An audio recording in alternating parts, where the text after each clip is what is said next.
you can't over communicate. Love, So, love. it's just, people might not want to have individual one-to-ones all the time. And that's fine. Again, that's where you mentioned you get the feedback. But one thing I've always stressed is that you can't communicate too much. If you're sitting there thinking, should I send another business update out? Yes, you should. It's not, you don't need to think about that. People want to know, and people, want to know what's available. You mentioned about the difference between big companies and small companies earlier, but I know so often that these big companies had fantastic offerings and some fantastic support mechanisms, but the employees didn't know about it, and the companies assumed that everyone knew.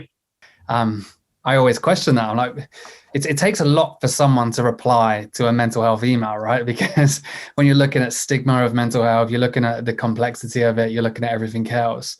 It doesn't mean that people are going to reply, but what I've learned by talking about mental health is that one email could help someone and they might not even reply.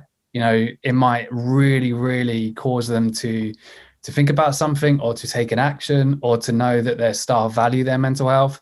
And that communication has done that for them, but you'll never know about that because they haven't told you, but it still has that impact. So like you've said, when it comes to communication, like one thing that we do with all of our clients is send them communications to send out throughout the year, like 12, 15, 20 pieces of content and webinars, everything for the whole year around mental health and well-being.